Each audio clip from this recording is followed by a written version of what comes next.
अस्सलाम वालेकुम। This is Asad differential equation lecture number 27 में आज हम बात करेंगे homogeneous second order differential equation पे और इस पे हम सॉल्व करेंगे इनिशियल वैल्यू प्रॉब्लम।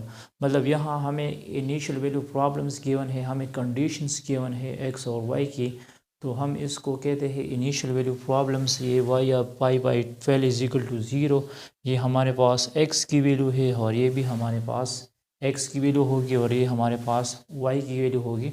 तो सबसे पहले मैं इस क्वेश्चंस को सॉल्व करूंगा। मैं आपको कह चुका हूँ, मैं हम इसको लिख सकते हैं d square y by d x square plus 9y is equal to zero. मैं आपको कह चुका हूँ कि आप लोग डी बाई डी एक्स की जगह m लिख सकते हैं और D square by D x square की जगह एम स्क्वायर लिख सकते हैं।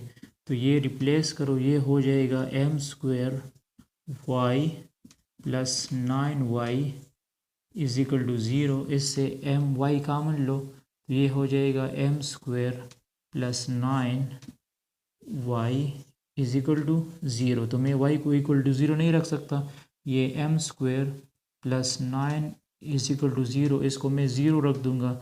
इसको ऑक्सिलरी इक्वेशंस कहते हैं। तो यहाँ मैं m की वैल्यू निकालूंगा, M square plus 9 is equal to zero. तो ये हो जाएगा M square is equal to minus 9, फिर अंडर रूट लो एम स्क्वायर अंडर रूट, तो ये हो जाएगा माइनस 9 अंडर रूट। तो ये तो कैंसिल हुआ, इस माइनस 9 की जगह हम लिख सकते हैं -1 क्रॉस 9, तो -1 अंडर रूट अलग लो और 9 अंडर रूट अलग लो, तो -1 अंडर रूट इक्वल है आयोटा का और अंडर रूट 9 हो जाएगा 3। ये हो जाएगा प्लस माइनस 3 आयोटा, मतलब ये m की वैल्यू है। ठीक है, यहाँ पे सिर्फ हमारे पास इमेजिनरी पार्ट आ चुका है। तो इसका जो सॉल्यूशन हम लिखते हैं, कंप्लीट सॉल्यूशन, वो इस तरह लिखते हैं y is equal to E raise to power alpha X c1 cos beta X plus c2 sine beta X. मतलब इसमें जो रियल पार्ट है उसको हम अल्फ़ा कह सकते हैं और जो इमेजिनरी पार्ट होगा उसको हम बीटा कह सकते हैं। लेकिन यहाँ तो हमारे पास रियल पार्ट नहीं है, तो मैं लिख दूँगा alpha is equal to zero. Alpha की वैल्यू क्या आ चुकी है, ज़ीरो आ चुकी है। और जो बीटा है उसकी वैल्यू है 3। बीटा की वैल्यू क्या है, 3 है।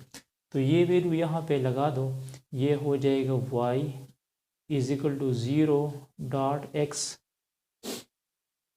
c1 कास बीटा की जगह लगा दो 3x plus c2 sine 3x ही आ जाएगा। ठीक है, तो e पावर 0 1 है, तो ये बन जाएगा y is equal to c1 cos 3x plus c2 sine 3x। ये हमारे पास है जनरल सॉल्यूशन, इसको जनरल सॉल्यूशंस कहते हैं। अब हमें जो कंडीशंस गिवन है, पहला कंडीशन ये है y of pi by 12 is equal to zero. मतलब x की जगह हम पाई बाई 12 लगा देंगे, x की जगह, ये x की वैल्यू है, और y की जगह हम ज़ीरो लगा देंगे इस इक्वेशन में से। ये इक्वेशन देख लो, इस y की जगह ज़ीरो पुट करो तो ज़ीरो आएगा। ये आ जाएगा c1 cos 3 into 5 divide by 12 plus c2 sine 3 5 divide by 12। ठीक है, तो 3 1 ज़ा 3, 3 4 ज़ा 12, 3 1 ज़ा 3, 3 4 ज़ा 12 आ जाएगा। तो ये हो जाएगा zero is equal to c1 cos 5 divide by 4 plus c2 sine 5 divide by 4। अच्छा 5/4 45 डिग्री के इक्वल होता है। cos 45 डिग्री आप लोग कैलकुलेटर पे प्रेस करो तो cos 45 डिग्री आपको देगा 1/√2। ठीक है, इसी तरह sin 45 डिग्री भी आपको देगा 1/√2। मतलब ये वैल्यू अगर आपको डायरेक्ट याद ना हो तो आप इसको कैलकुलेटर पे फाइंड कर सकते हैं। 45 डिग्री cos 45 डिग्री 1/√2 है और sin 45 डिग्री भी 1/√2 है। ठीक है, तो ये हमारे पास अब क्या आ चुका है, ये आ चुका है C1 is equal to 0 is equal to 1/√2 C1 and 1/√2 C2। इस तरह कर लो, बोथ साइड √2 मल्टीप्लाइड करो तो √2 जब इस ज़ीरो के साथ मल्टीप्लाइड हो जाएगा तो वो तो ज़ीरो हो जाएगा। यहाँ सिर्फ C1 प्लस C2 आ जाएगा, यहाँ से √2 ख़त्म हो जाएगा, यहाँ से ख़त्म हो जाएगा, तो 0 is equal to C1 plus C2। अब दोबारा इस इक्वेशन में ये जो इक्वेशन गिवन है y is equal to C1 cos 3x plus C2 sin 3x, इसकी जगह x की जगह 5/3 लगा दो और y की जगह 1 लगा दो। एक दफ़ा आप यही वैल्यूज पुट करोगे, फिर दोबारा ये दूसरी वैल्यूज पुट करोगे। अब मैं पुट करूँगा क्या, कंडीशन 2 उठा लो। कंडीशन 2 क्या है, y into 5/3 is equal to 1। x की जगह 5/3 लगा दो, x की जगह 5/3 लगा दो, y की जगह 1। इस y की जगह मैंने 1 लगा दिया, ये हो जाएगा sine cos of 3 into 5/3 plus C2 sine of 3 into 5/3।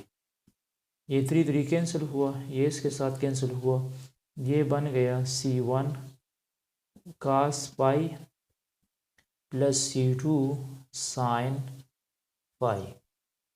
cos pi 180 degree का इक्वल होता है, तो आप लोग कैलकुलेटर पे अगर आप करोगे तो cos 180 डिग्री प्रेस करो तो cos 180 डिग्री आपको -1 देगा और sin 180 डिग्री आप लोगों को 0 देगा। तो इसमें मतलब ये हो जाएगा -C1 प्लस 0, तो ये -C1 की वैल्यू हमारे पास हो जाएगी -1। C1 की वैल्यू क्या आ चुकी है, -1 आ चुकी है, और ये -1 आप लोग इस यहाँ पुट करो इस इक्वेशन में से, तो फिर ये हो जाएगा -1 प्लस C2, तो C2 हो जाएगा +1 और C1 हो जाएगा -1। ठीक है, ये दो वैल्यूज़ आ चुकी है। अब इस C1, ये जो हमें C1 गिवन है और C2 गिवन है, इसकी वैल्यूज़ हम पुट करेंगे तो C1 हमारे पास क्या आ चुका है। इस इक्वेशन में दोबारा यही वैल्यूज़ पुट करो।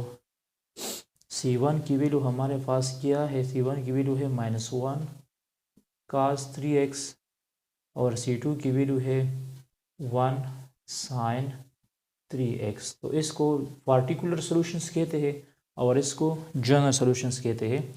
तो एक दफ़ा और इसको इनिशियल वैल्यू प्रॉब्लम्स भी कह सकते हैं। ठीक है, अच्छा, thanks for watching this video. इसके बाद एक और 2 क्वेश्चंस भी हम इनिशियल वैल्यू प्रॉब्लम्स पे करेंगे। Stay touch with this.